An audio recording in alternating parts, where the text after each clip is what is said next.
God is the highest good of the reasonable creature. Oh, 1 hour with God infinitely exceeds all the pleasures and delights of this low world. Oh, that God would purge away my dross, and take away my sin, and refine me 7 times. The good Lord grant that false religion may cease, and true religion prevail through the earth.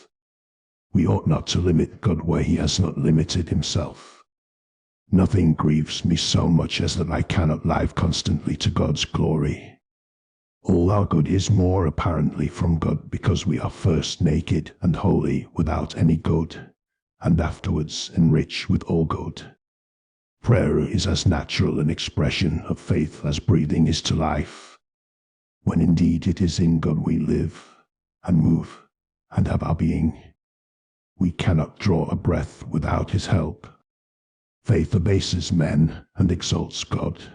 It gives all the glory of redemption to God alone. Nature is God's greatest evangelist.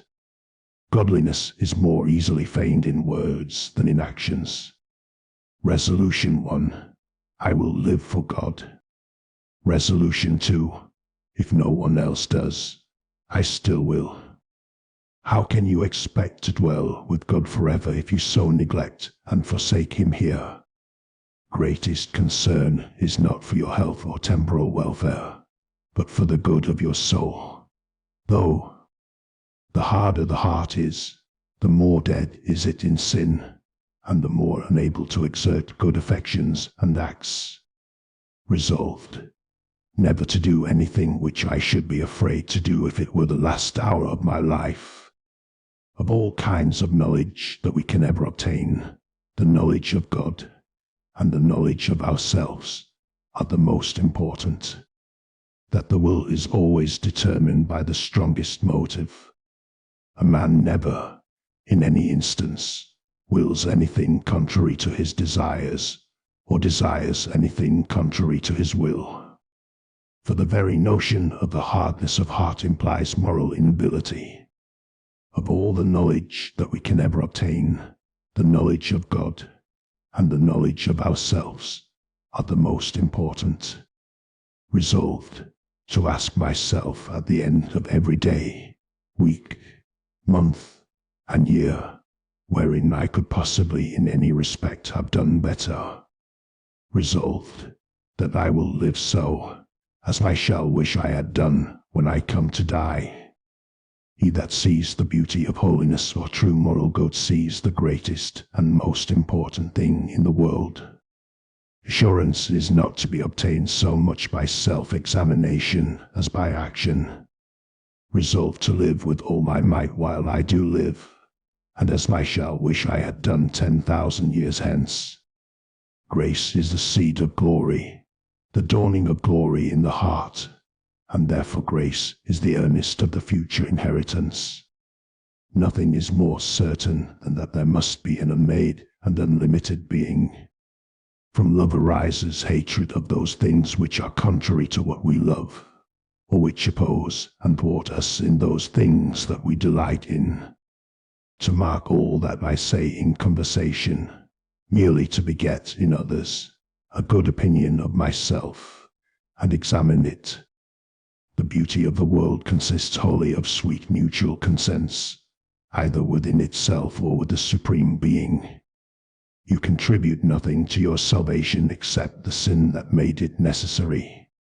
To go to heaven, fully to enjoy God, is infinitely better than the most pleasant accommodations here. Nothing sets a Christian so much out of the devil's reach than humility. When God is about to do a mighty new thing, he always sets his people praying. Christians are spoken of as those that have fled for refuge to lay hold on the hope set before them. The present state is short and transitory, but our state in the other world is everlasting. I think Christ has recommended rising early in the morning by his rising from the grave very early.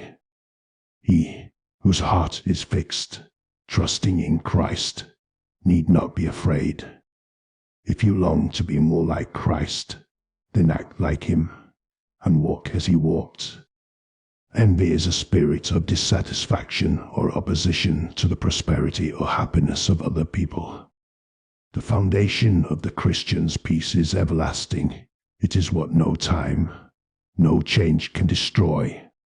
The smallest sin is an act of cosmic treason against a holy God. Lord, stamp eternity on my eyeballs.